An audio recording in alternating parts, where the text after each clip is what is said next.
Aleluya. Dios es bueno. Todo el tiempo. Todo el tiempo. Dios es bueno. Vamos a comenzar. Vamos a declarar. Tengan sus Biblias. Esta es mi Biblia. Esta es mi Biblia. Es la palabra de Dios para mi vida. Es la palabra de Dios para mi vida. Es Dios hablándome a mí. Es Dios hablándome a mí. Yo soy todo lo que Él dice que soy. Yo soy todo lo que Él dice que soy. Tengo todo lo que Él dice que tengo. Tengo todo lo que Él dice que tengo. Puedo hacer todo lo que Él dice que puedo hacer. Puedo hacer todo lo que Él dice que puedo hacer. Yo soy la justicia de Dios en Cristo.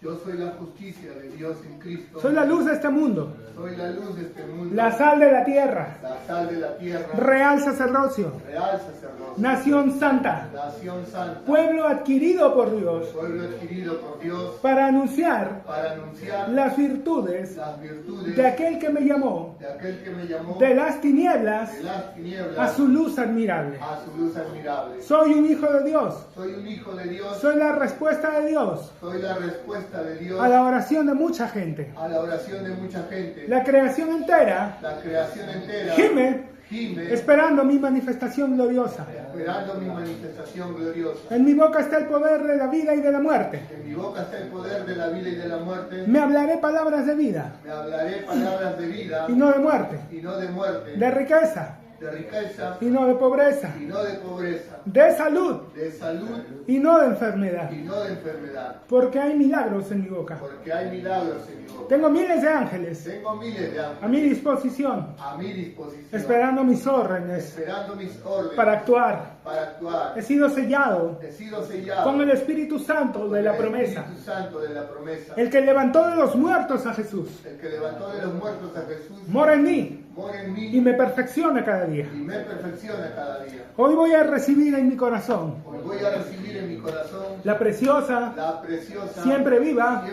fructífera fructífera y poderosa semilla y poderosa semilla de la palabra de Dios. de la palabra de Mi mente está alerta, Mi mente está alerta, mi corazón está mi dispuesto. corazón está dispuesto. Nunca más seré el mismo. Nunca más seré el mismo. Nunca, nunca, nunca, nunca más seré el mismo. seré el mismo. Amén. Amén. Vamos a ir a Romanos capítulo 10. Verso 5. Porque de la justicia que es por la ley, Moisés escribe así: el hombre que haga estas cosas vivirá por ellas. Más de la justicia que es por la fe, dice así: no digas. ¿Ven la diferencia? En la justicia de la ley, lo que te respalda, lo que te sustenta, lo que te ubica, lo que te mantiene, es lo que haces. Entonces, cuando escuches esta frase, que yo la he escuchado incluso desde el púlpito a muchos pastores: tú eres lo que haces. ¿De dónde sale esa frase? Es de ley. Si es de ley, es carne. Y ya lo vimos en el capítulo 8. Los que viven según la carne, ¿qué dice? No pueden agradar a Dios. No dice que no quieran, que no lo deseen, que no lo intenten. Dice, no pueden. No se trata de un asunto de deseo, de fuerza de voluntad, de empeño. Ay, sí, lo estaba haciendo bien, ya había logrado mantenerme lejos de este tema un año y después recaí. Es que es carne. Y los que viven según la carne no pueden agradar a Dios. No se trata de cuánto tiempo te mantengas. Siempre vas a volver a lo mismo mientras camines en la carne. Por eso dice la palabra: digo pues, andad en el Espíritu y no satisfagáis los deseos de la carne. La palabra no te manda a enfocarte en luchar contra tu carne. Te dice simplemente... Pablo no luchaba con su carne, ¿saben? Pablo fue muy claro y dijo: yo golpeo mi cuerpo y lo pongo en servidumbre. Yo no peleo con él, no negocio, no le pregunto, no le digo: cuerpo, ¿cómo te sientes? ¿Y hoy cómo estamos? ¿Estamos depre? ¿O estamos con...? No, yo golpeo, yo no le pregunto cómo se siente, yo le digo cómo tiene que sentirse. Yo no le digo qué quiere hacer, yo le digo qué vamos a hacer. Y eso es algo que los maestros de fe en su mayoría tienen. Fue lo que el hermano Kenneth Copeland contaba, que Kenneth Hagin se acercaba y le decía: me siento bien. Me siento muy vigoroso, muy gozoso. Cuerpo, sométete. No se sentía así, obviamente. Pero estaba declarando cómo quería sentirse o cómo se iba a sentir. Pablo hacía lo mismo. Yo golpeo mi cuerpo y lo pongo en servidumbre. Y explicaba por qué. No sea que habiendo sido yo heraldo para otros, yo mismo venga a ser eliminado, quitado del sacerdocio. O sea, los seres humanos estamos expuestos a eso. Conversaba justo con una hermana y hablábamos del tema de la sanidad del alma y el espíritu. Y yo le mencionaba que el riesgo que existe en tratar de solucionar psicológicamente las heridas del alma, los traumas y cosas así. El riesgo que la mayoría no lo notan es hacer que la gente ponga sus ojos sobre sí mismo. Ese es el gran riesgo. Porque la Biblia te dice claramente, puesto los ojos en Jesús, el autor y consumador de la fe. Todo lo que Satanás hace a lo largo de nuestra vida, todos sus ataques, sus tentaciones, las pruebas, todo tienen un solo propósito: que tus ojos dejen de mirarlo. Es lo único. O sea, con eso le basta y sobra. Que tu vista se quite de él. En cuanto tu vista se quite de él, miren, ni siquiera necesitamos especular qué es lo que pasa. La Biblia nos lo dice claramente. Viene Jesús en medio de la noche, en medio de una tormenta, caminando sobre el agua. Los discípulos están en la barca. Han oído esa historia. Y entonces, todos ellos, discípulos del Hijo de Dios, escuchando el Evangelio del Reino diariamente, tienen una respuesta llena de profundidad y verdad teológica. ¡Un fantasma! Estaban caminando con Jesús. ¿De dónde me salen con fantasmas? Pero bueno, ¡un fantasma! Y Jesús, no teman, yo soy. Y entonces Pedro se levanta y le dice, Maestro, si eres tú, manda que yo vaya a ti sobre las aguas. Pedro buscaba oportunidad para hacer algo más, algo que otros no se atrevían. Y Jesús le dice, ven. Y la Biblia lo que nos cuenta es que Pedro sale de la barca y empieza a caminar de hecho sobre el agua. Y que estaba caminando sobre el agua. Pero de repente, su vista, que no necesita decírnoslo porque está implícito, todos vieron a este viniendo sobre el agua, dijeron un fantasma, y Pedro le está hablando, lo sigue mirando y le dice, Maestro, si eres tú, manda que yo vaya a ti sobre las aguas. Pedro le dice, ven, y entonces él se baja y empieza a caminar, lo está mirando, porque estaba yendo hacia donde él estaba, ¿no es cierto? Manda que yo vaya a ti sobre las aguas, entonces lo está mirando para dirigirse hacia él, pero que de repente su vista se desvía, y empieza a observar la tormenta, el mar, las olas, que, ojo, siempre habían estado allí. Eso no cambió en ningún momento. Cuando él puso el primer pie fuera de la barca, había una tormenta, las olas se levantaban, estaba la lluvia, los truenos, todo estaba allí. Nada de eso había cambiado, simplemente que por unos segundos no le importó nada de lo que había alrededor. Solamente una cosa estaba observando, solamente una cosa llamaba su atención. En cuanto dejó de verlo, ¿qué le pasó? Se empezó a hundir. Es lo único que necesita Satanás. Que desviemos nuestros ojos de él. Que miremos a cualquier parte. No interesa que veamos. Porque en cuanto dejemos de verlo, nos vamos a empezar a hundir. Simple y sencillo. En cuanto dejas de verlo, te empiezas a hundir. ¿Por qué? Porque no te has dado cuenta, pero estás en medio de una tormenta. La gracia, el favor de Dios, su misericordia no nos permite estar conscientes 24/7 de que estamos en medio de una guerra. De que todo el tiempo hay acechanzas y si el diablo pudiera nos mataría. No lo hace no porque no quiera, porque no puede. Él viene a robar, matar y destruir. No logra matarnos porque no puede, porque necesita que rindamos muchas cosas antes de ir por nuestra vida. Pero va a tratar de robar lo más que pueda. Es lo primero que hace. Él es primero que nada un ladrón. Él viene a robar, a matar y a destruir. Es homicida, sí, claro, Jesús se lo dijo a los fariseos. Él es homicida, pero antes que nada es ladrón. Y no es ni siquiera un ladrón, un asaltante, alguien que va a venir y con un arma. No, es un ladrón de esos que van corriendo y te arranchan algo. Es de eso, un ladrón monce. Alguien que perfectamente lo puedes perseguir, lo tiras al suelo y le sacas a su madre ahí en el piso. Es de ese tipo de ladrones que arranchan cosas. Lo único que necesita es eso, que nuestra vista. Y entonces, no hay ser humano en este planeta que no tenga heridas. Que de niño no lo hayan defraudado alguna vez. Cierto es que algunos pueden haber vivido una infancia mucho más traumática, más dura, ¿no? El sentimiento de abandono, de rechazo, pues, justificadamente puede ser más intenso, más vívido, pero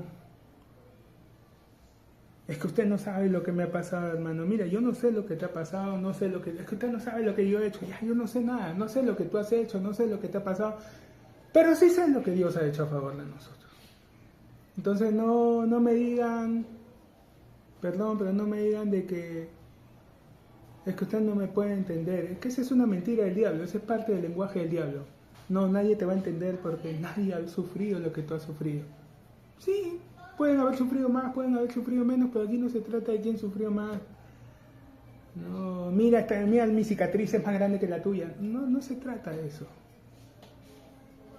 Se trata de lo que Él hizo, y lo que Él hizo fue perfecto. Y lo que Él hizo no dejó cabo suelto. No dejó nada de lo cual el enemigo pudiera agarrarse. Pero lo que sí ocurre es que, como dice la Escritura, en cuanto el heredero es niño, en poco difiere del esclavo, aunque es señor de todo. Eres un hijo de Dios, pero todavía eres un niño. No has crecido, no has desarrollado tu hombre espiritual. No vas a ser muy diferente de un mundano.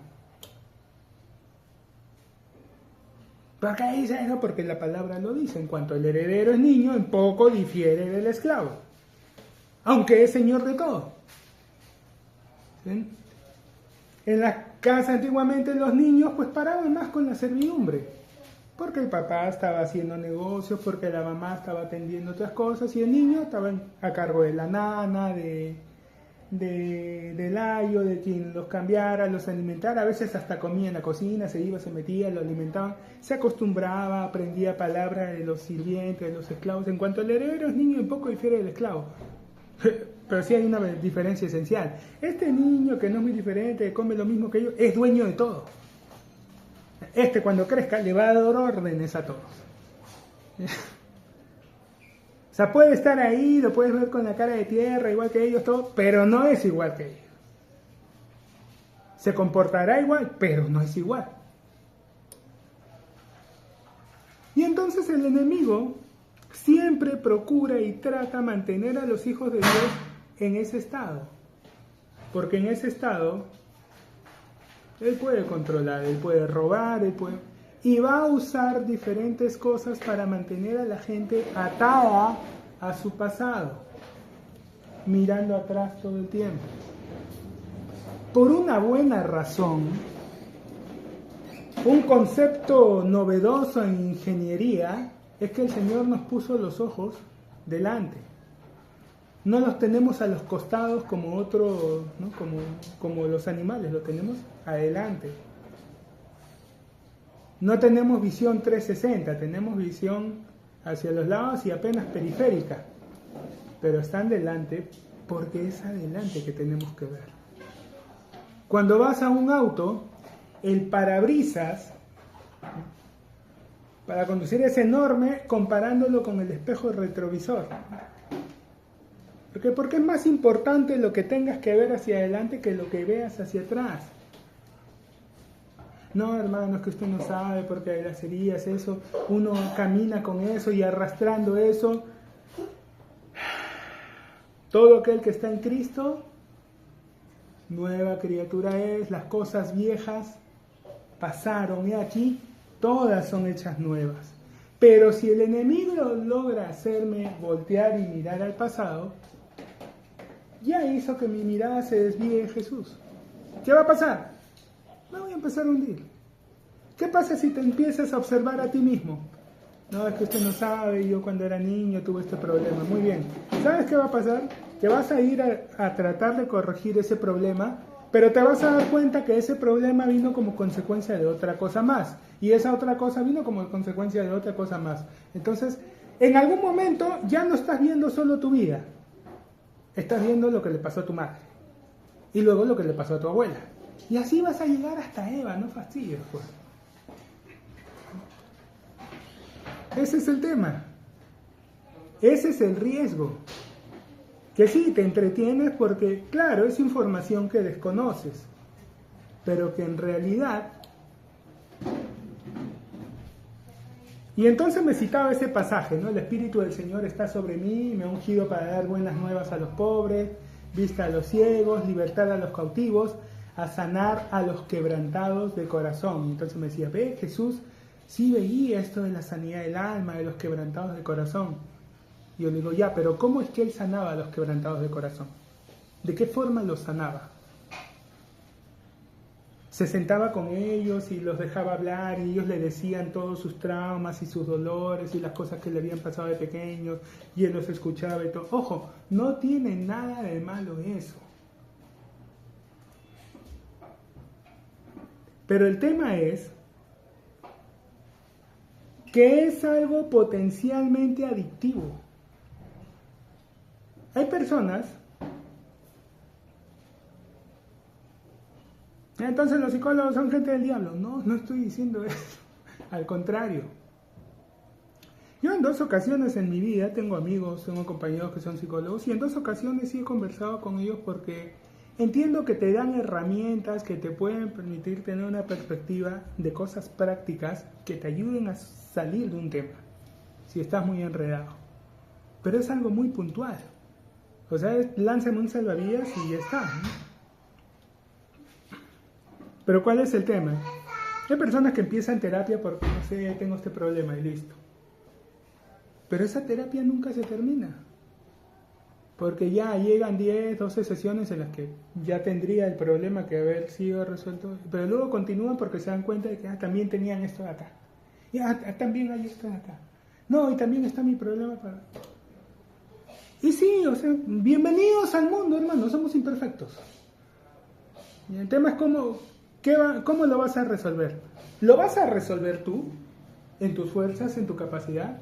Si tú pudieras resolverlo, si tú pudieras salvarte, Dios no enviaba a su hijo a morir en una cruz.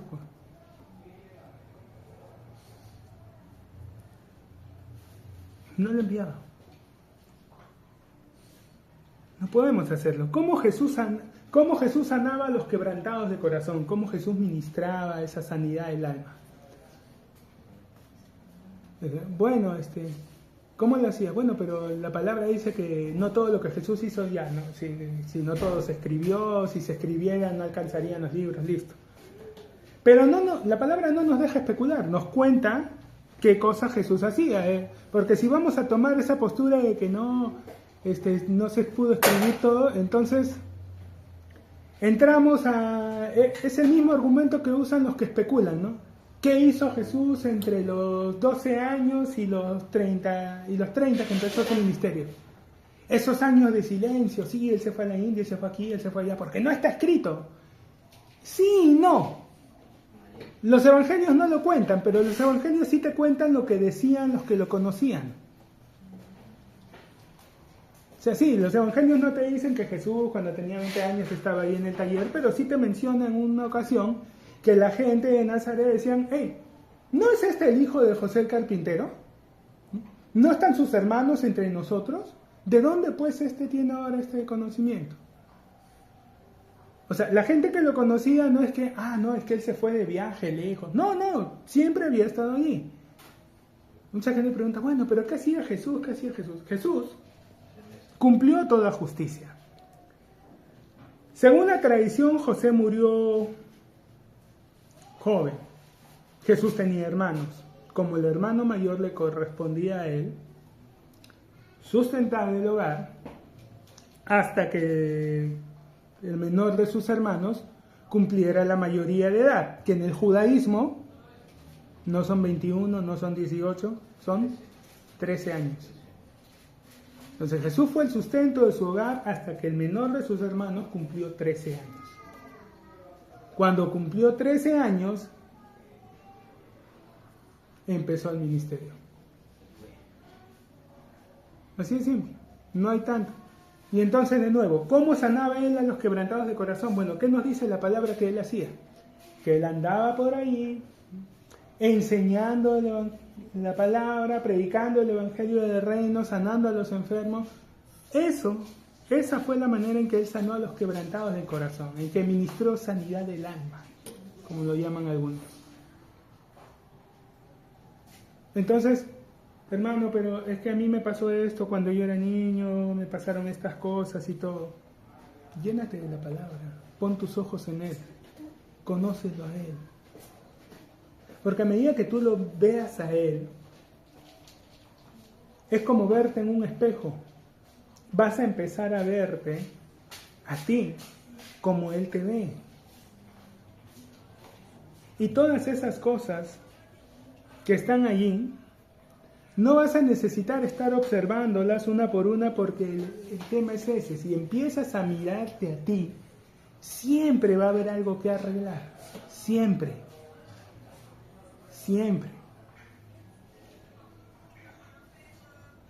Vas para tratar de corregir un tema, pero ese tema está enlazado con otro, y ese con otro, y ese con otro, y como te digo, vas y al final no empezó contigo, empezó con tu padre, y tampoco tu padre, fue tu abuelo, y también fue el bisabuelo, y llegas hasta Adán. Es la misma cosa.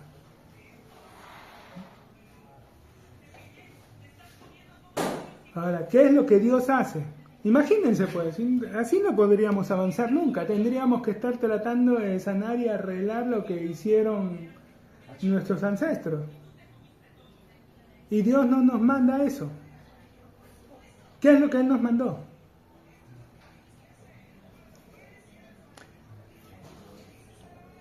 Lo vamos a ver un poco, tal vez la otra semana.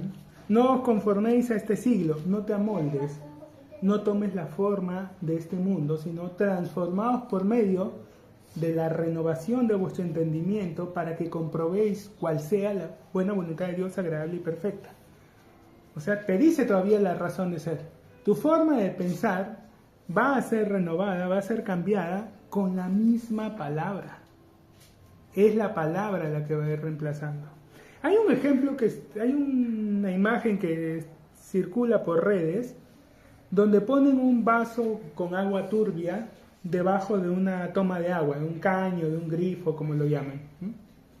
Y abren el caño y empieza a caer el chorro del agua limpia, y entra con fuerza en el vaso y se empieza a rebalsar el agua que estaba allí, el agua sucia. Después de un rato, toda esa agua limpia que ha estado entrando termina reemplazando, y el vaso queda totalmente lleno de agua limpia, y al mismo tiempo limpió lo del vaso. Solamente la caída del agua, el que esté entrando agua, terminó limpiando el vaso.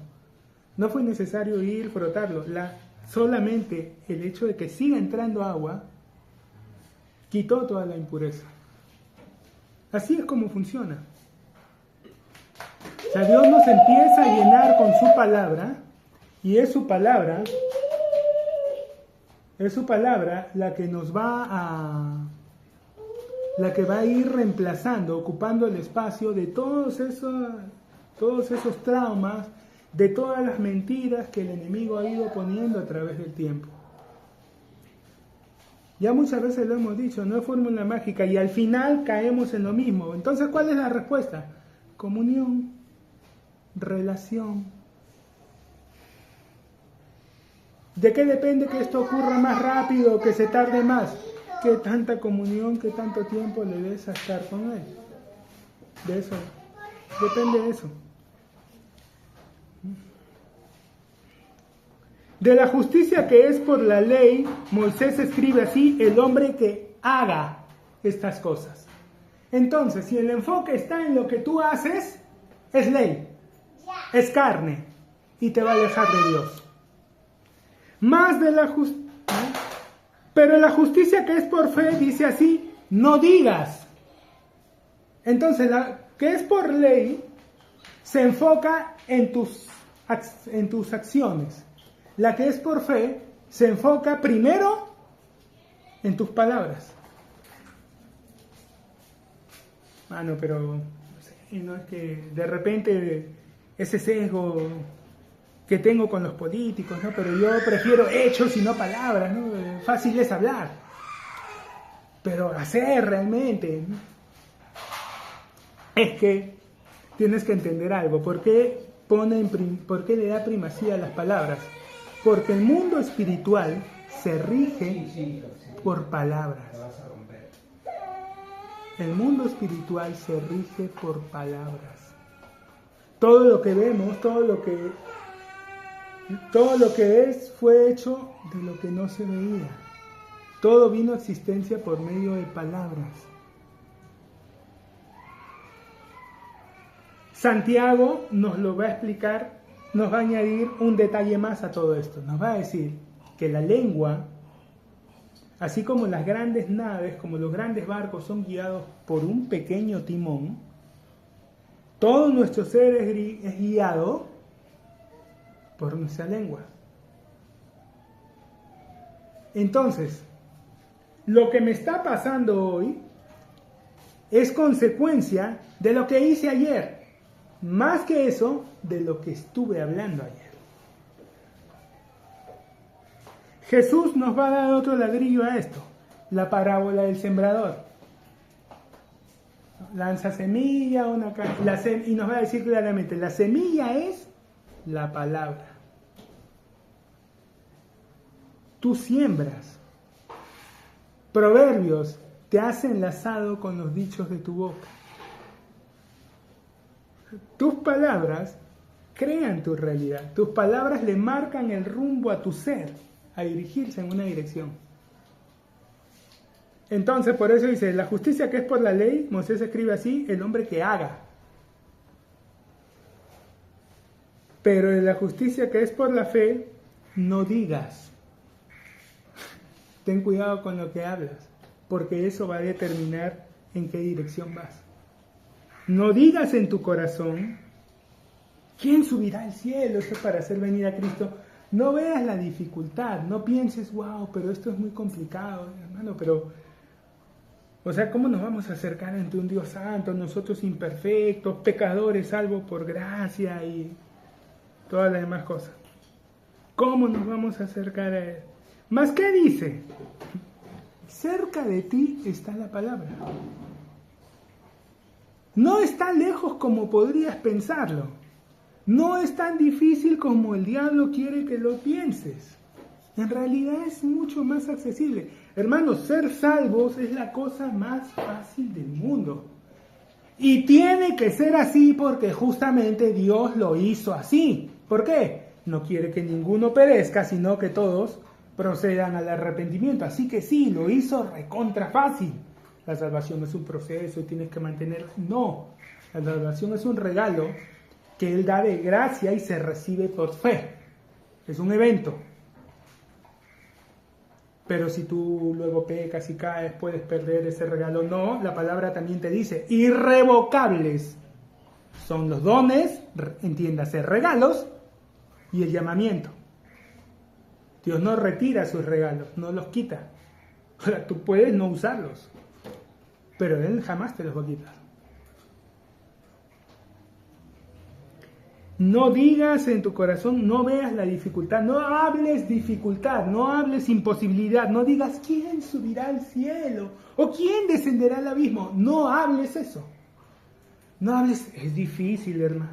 He escuchado un montón de hermanos a lo largo de mi vida, que la vida cristiana es difícil, hermano. Mira, te lo voy a ahorrar, ¿eh? La vida cristiana no es difícil, la vida cristiana es imposible. Simple.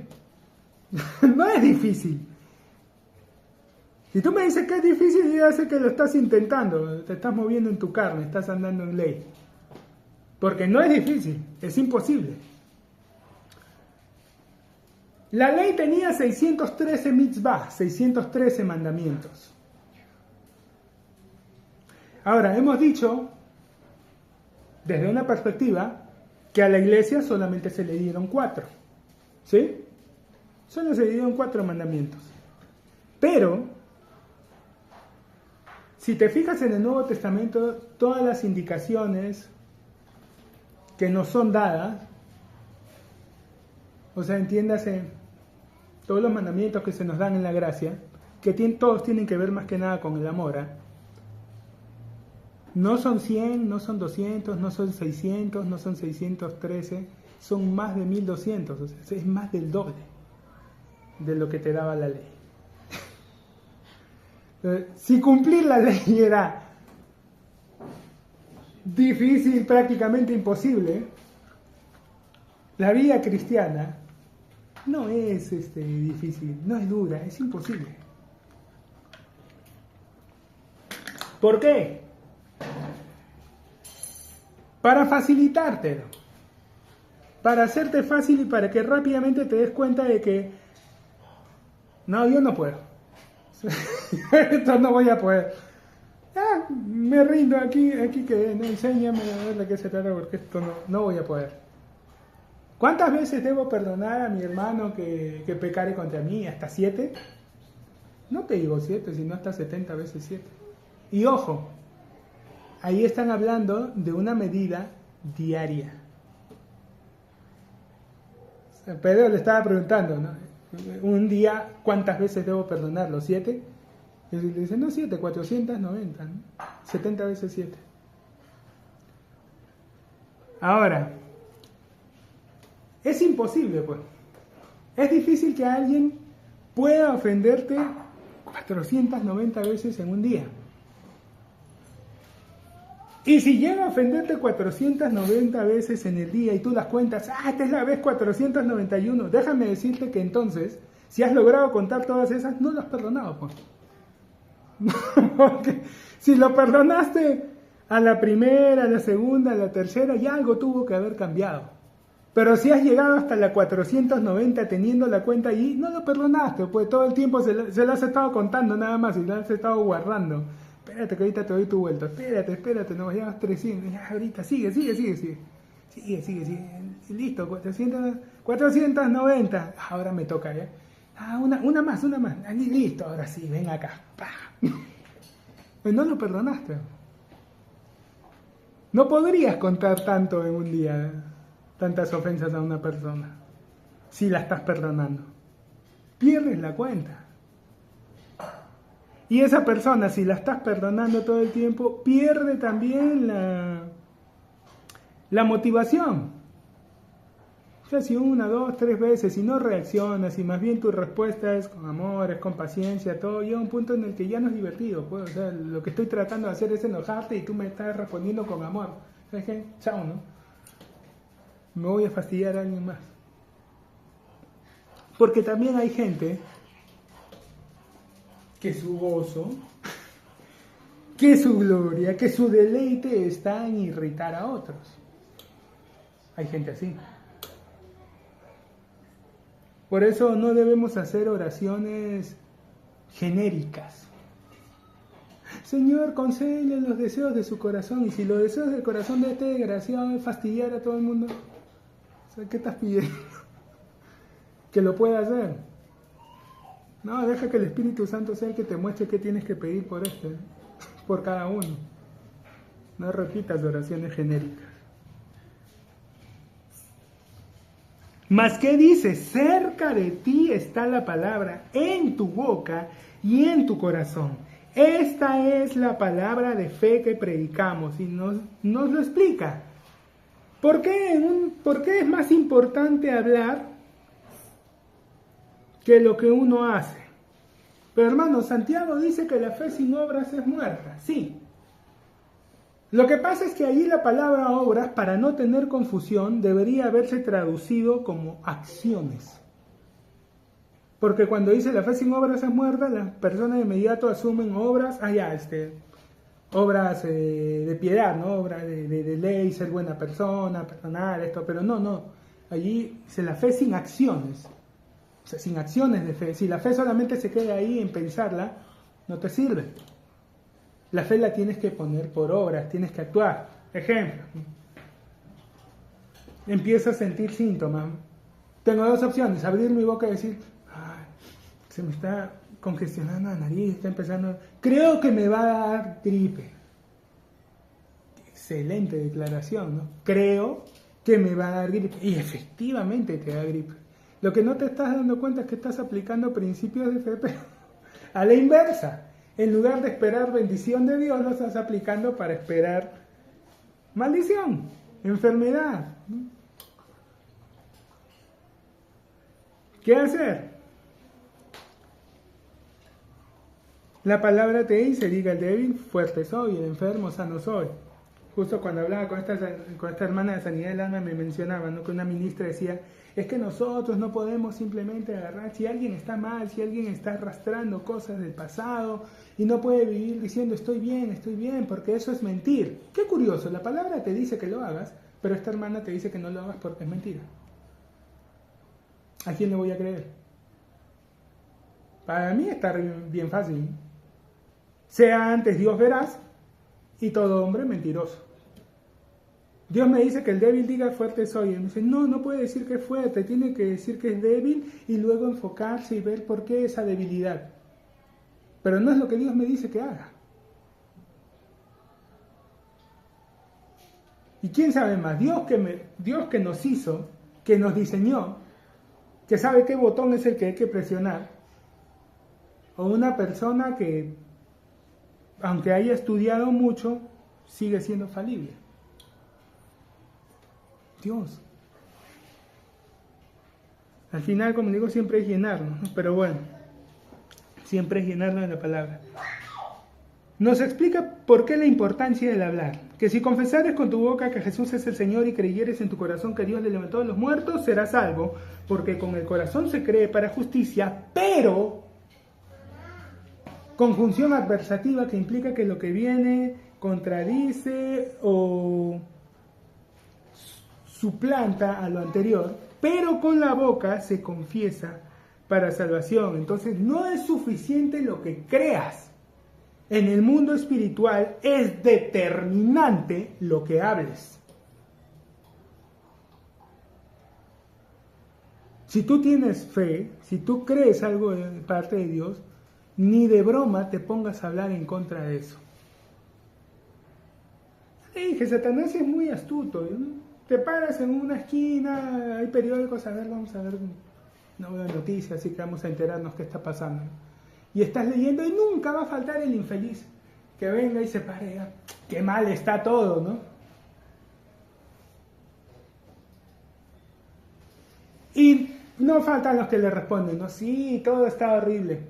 Amén, amén, así sea. Sí, todo está mal. Estos políticos corruptos, sí, todos son una basura. O sea, le estás dando en la mente, estás poniendo de acuerdo con él. Si dos de vosotros se pusieran de acuerdo sobre cualquier cosa aquí en la tierra, será hecha por mi Padre y en los cielos. Entonces te estás poniendo de acuerdo para seguir teniendo políticos de porquería, gobernantes corruptos y... Te estás poniendo de acuerdo. No te das cuenta, pero lo estás haciendo. Funciona, hermanos.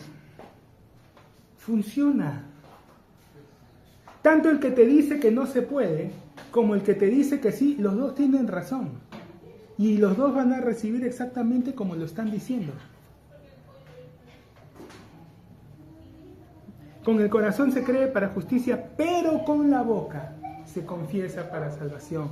La boca trae la manifestación de lo que hay en el corazón, de la abundancia del corazón, habla la boca. Entonces, ¿qué deberías hablar? Lo que abunda en tu corazón. Si estás creyendo que Dios, háblalo. Ahora, sí, es cierto. No es que Dios te dé un sueño y tú salgas y se lo cuentes a todo el mundo, ¿no? Que Dios te dé una visión y tú salgas y se le digas a todos. El Señor me ha mostrado esto, el Señor me ha mostrado esto. Porque ¿qué te puede pasar? Lo mismo que le pasó a José. He tenido un sueño, ¿no? El sol, la luna y 2 estrellas se inclinaban ante mí y yo estaba ahí. 3 doritos después, en un pozo, una caravana mayanita siendo llevada a Egipto como esclavo. ¿Por qué? Parece que a ninguno de sus hermanitos le alegró su sueño. ¿Qué? ¿Qué quiere decir eso? ¿Que tú vas a gobernar sobre nosotros? El papá también. ¿Acaso tú vas a señorear sobre nosotros? Y sí, eso fue. Pero claro, a ninguno lo alegró. Al único al que le alegró fue a José. Entonces sí, vamos con eso. No significa que vayas y le cuentes a todo el mundo las cosas que Dios te muestre.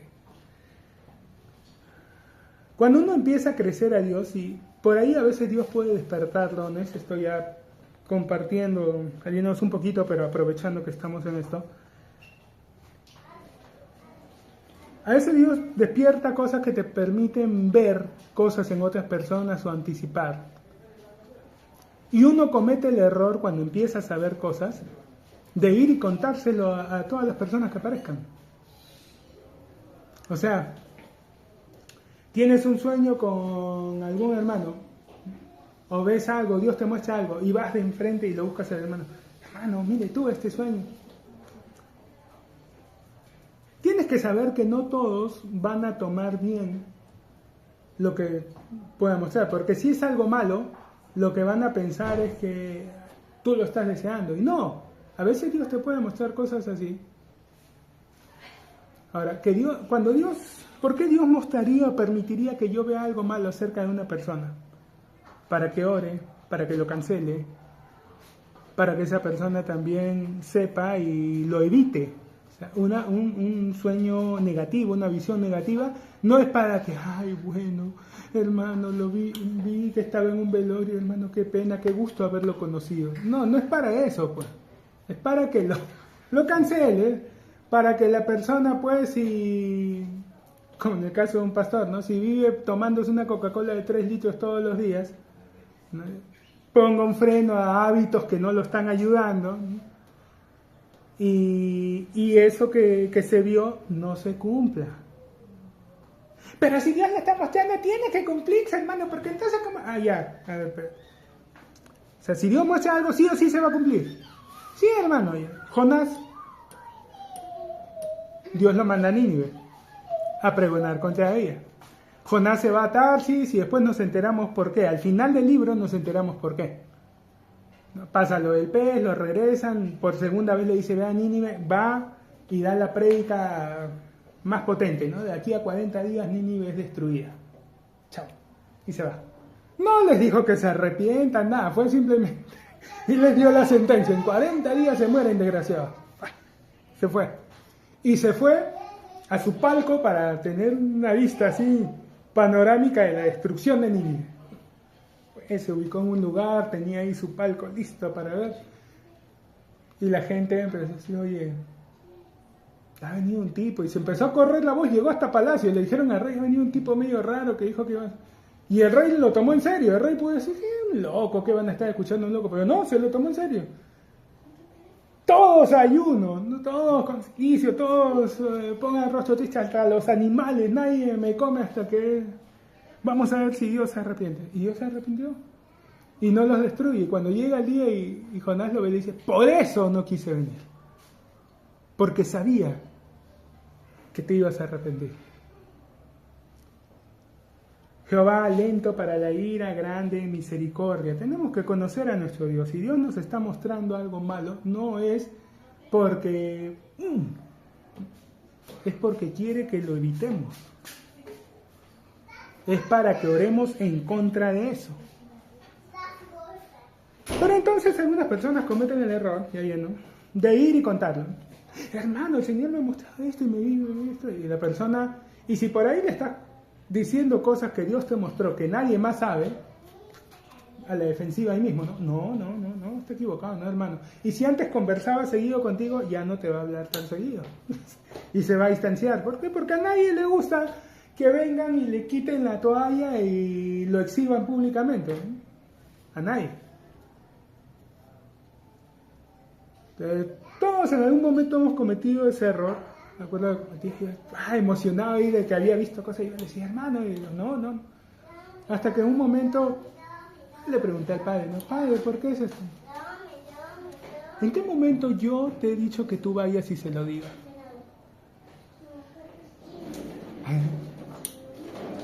Te lo mostré a ti. Si yo te muestro algo a ti, es para que tú lo sepas. Cuando yo te diga, díselo, vas y se lo dices. Si no te digo nada, es para que tú lo sepas. Y para que sepas cómo tratar a esta persona. Y cierto, ¿no? A veces conocí a personas, y de repente una lista ahí de cosas, y wow. Y yo ya sabía que con esta persona ciertas bromas pues no iban a ir, ciertas cosas porque no las iba a hallar ni graciosas ni nada, ¿no? Al contrario, le iban a doler, le iba a lastimar. Entonces sí, Dios a veces nos muestra ese tipo de cosas. Pero tenemos que hablar lo que Él nos diga. Con el corazón se cree para justicia, pero con la boca se confiesa para salvación. La fe sin obras es muerta. Bueno, una de esas acciones de fe, una de esas obras de fe, es hablar. Nos citan la armadura de Dios, el yelmo de la salvación, tomar la espada del Espíritu, que es la palabra de Dios. Hay dos palabras en la Escritura que son traducidas como palabra. Una es logos y la otra es rema. Y cuando menciona logos se está refiriendo a toda la palabra, a toda la Escritura en general. Pero cuando menciona rema se está refiriendo a una palabra muy puntual. Rema en sí dice la palabra hablada. O sea, lo que Dios dice de algo en ese momento. Cuando dice que la fe es por el oír y el oír por la palabra, no dice la fe es por el oír y el oír por el logos. Dice el oír y el oír por el rema. Por la palabra puntual, por la palabra hablada, por algo, una canchita ahí que nos revienta. ¡Wow! Ese es un rema. La fe viene por eso, porque algo se abre, una verdad que la sabías, que la tenías ahí, la paporreteabas, te la habías memorizado, pero en algún momento te cae la fichita. ¡Wow! La entiendes, se te abre. Eso es el rema. Eso va a generar fe. Esa es la semillita que ha sido sembrada y finalmente rompe la cáscara y empieza a arraigarse. O sea, sigue regándola, sigue declarándola, aliméntala. Con el corazón se cree para justicia, pero con la boca se confiesa para salvación. Es importante que tu corazón esté lleno de la palabra, que lo llenes, sí, pero es determinante que esa palabra salga por tu boca. Me paro en la esquina y viene el desgraciado. ¡Qué mal está todo!, ¿no? No. Antes me callaba. A veces me quedo callado y hay otros momentos en los que digo, ¿sabes qué, Satanás? No solo no te voy a dar el amén, ¿eh? Para que deje de mandar gente a fastidiarte, le voy a remover el cerebro a esta persona ahorita. Todo está mal, ¿no? No. No, pero si... Pues eso es lo que muestra, ¿no? Eso es lo que quieren que creamos, ¿no? Para que poderes oscuros detrás de todo esto sigan haciendo de las suyas. Afuera no nos ven así. Afuera nos ven de otra manera. Nos ven como país que a pesar de sus gobernantes sigue creciendo, nos ven como gente y empieza a decir cosas buenas. Sí, ¿no? Sí, digo.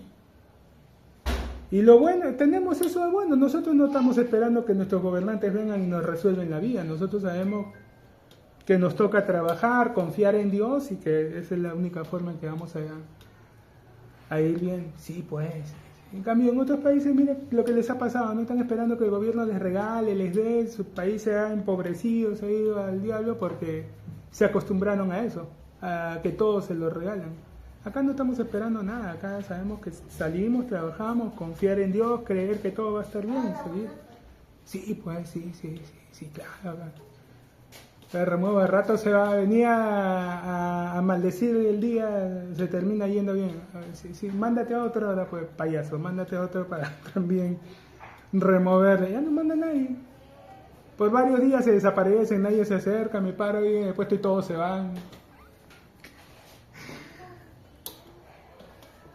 No de esto, amén. Con el corazón se cree para justicia, pero con la boca se confiesa para salvación. La Biblia, miren, todos estos coaches, todos estos motivadores, citan muchas partes de la palabra. Algunos las parafrasean. Hay otros que, honestamente, ¿no? Y te dicen directamente de dónde lo están sacando. Porque a veces pues, no quieren citar lo que es de la Biblia porque le da un tufillo a religión que no quieren, ¿no? Pero algunos sí son buenos y dice la Biblia también eso, ¿no? Y lo citan. Porque la Biblia es uno de los libros que más enseña y habla acerca del hablar. Entonces, para esta gente, para estos coaches motivacionales y positivismo, todo, sacan muchas verdades que están en la Escritura. Por eso es que a veces cuando uno empieza a hablar, gente que lo escucha dice, no, pero usted simplemente está motivando, está haciendo esto porque creen de que uno lo está sacando de esos motivadores. Y no, lo está sacando de la misma palabra, que es de donde esos motivadores también han sacado esa información. O sea, que ellos la usen no significa que ellos lo inventaron, lo están sacando de aquí. De aquí sale, de aquí nace. ¿Qué le dice Dios a Josué? Nunca se apartará de tu boca. Hay una parte en Proverbios que dice, hijo mío, ¿no?, que la pongas delante de tus ojos, pero Dios le dice a Josué, no se va aparte de tu boca. La tienes que hablar. Hay gente que se pasa la vida hablando de sus problemas. Fíjense el ejemplo de los 2 espías. Regresan, a ellos se les mandó a una cosa, ver si la tierra realmente era como Dios les dijo. Y llegan 2 tipos cargando un racimo de uva. ¿Ustedes han visto cómo es un racimo de uva normal? Sí, puede llegar a ser grande, una cosa así, ¿no? Pero que 2 vengan cargándose un racimo que iba hasta el suelo, eso ya es... O sea... ¡Wow! Y ellos llegan y le dicen, sí, la tierra realmente es buena, fluye leche y miel, pero vimos allí a los hijos de Anac, ¿no? Vimos el amorreo también está allí, su ciudad es amurallada, y éramos a nuestro parecer langostas, y así les parecíamos a ellos. ¿Pero por qué ellos los veían como langostas? Porque ellos mismos se veían de esa forma, o sea, ellos estaban proyectando esa imagen a los demás. ¿Cómo se veían? Ellos se veían a sí mismos como poco y obviamente los demás también los veían como poco. Sin embargo, Josué y Caleb dicen, bueno, vayamos, subamos. Más podremos nosotros que ellos. Su amparo se ha apartado y con nosotros está Jehová. Esto es pan comido. Nos comeremos como pan. Esto es pan comido, esto es fácil. No, ¿qué pasó? A todos se le cumplió lo que dijeron. Los 10 que dijeron que no iban a poder y que iban a morir en el desierto, eso recibieron. Los 2 que dijeron que sí iban a poder, que iba a ser sencillo, que iban a tomar posesión, eso recibieron. Ambos vieron lo mismo, solo que unos se dedicaron a hablar de las dificultades. No vamos a poder, somos muy pocos, yo soy muy grande, muy fuerte. Y así fue. Los otros 2 dijeron, no tienen amparo, con nosotros está Jehová. Oye, ya derrotamos a la primera potencia mundial, ya derrotamos a los ejércitos de Faraón, a los carros de Faraón sin una espada. Dios peleó, nos libró. Nos puede librar de estos también. 2 se dedicaron a hablar de lo que Dios podía hacer por ellos. 10 se dedicaron a hablar de lo que ellos no podían hacer. Todos recibieron lo que estaban diciendo. Todos.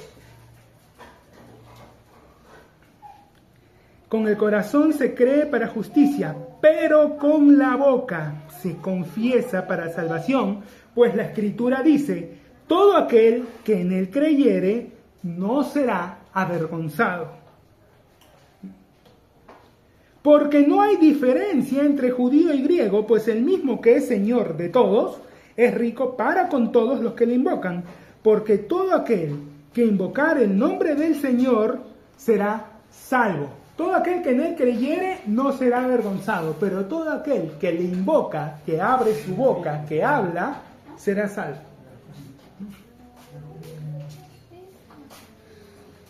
¿Cómo pues invocarán a aquel en el cual no han creído? ¿Y cómo creerán en aquel de quien no han oído? ¿Y cómo oirán si nadie les predique? Sin haber quien les predique. ¿Y cómo predicarán si no fueren enviados? Como está escrito, cuán hermosos son los pies de los que anuncian la paz, de los que anuncian buenas nuevas. Mas no todos, acá más sin tilde, así que no es cantidad, sino es conjunción adversativa equivalente a pero no todos obedecieron al Evangelio, pues Isaías dice, Señor, ¿quién ha creído a nuestro anuncio? Así que la fe es por el oír y el oír por el rema de Dios. Pero digo, ¿no han oído? Antes bien, por toda la tierra ha salido la voz de ellos y hasta los fines de la tierra sus palabras. También digo, ¿no ha conocido esto Israel? Primeramente Moisés dice, yo os provocaré a celos con un pueblo que no es pueblo, con pueblo insensato os provocaré a ira. E Isaías dice resueltamente, fui hallado de los que no me buscaban, me manifesté a los que no preguntaban por mí. Pero acerca de Israel dice, todo el día extendí mis manos a un pueblo rebelde y contradictor. ¿Cuál fue la rebeldía? ¿Cuál fue la contradicción de Israel? ¿De qué contradicción, de qué rebeldía está hablando? Fue hallado de los que no me buscaban. ¿Cuál es esta piedra de tropiezo? Jesucristo. ¿Qué es lo que puso a Israel en condición de enemigos? A lo suyo vino y los suyos no le recibieron. ¿Cuál es el problema con Israel? ¿Cuál era el problema? Que no se estaba acercando a Dios por medio de la fe en Jesucristo, que quería insistir en acercarse a través de las obras de la ley. Cuando ya sabían bien que por medio de las obras de la ley no iban a poder acercarse. ¿Para qué insistes con algo que ya sabes que no funciona? Albert Einstein decía que la definición de locura era hacer lo mismo y esperar resultados distintos.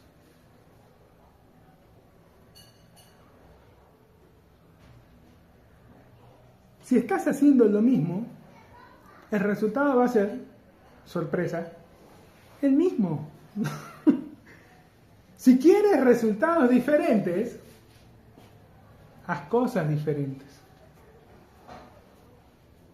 Recuerdo haber escuchado esta frase, no recuerdo exactamente quién la dijo, pero si quieres ver cosas que nunca has visto, haz cosas que nunca has hecho.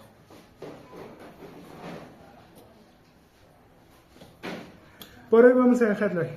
Continuamos la próxima semana.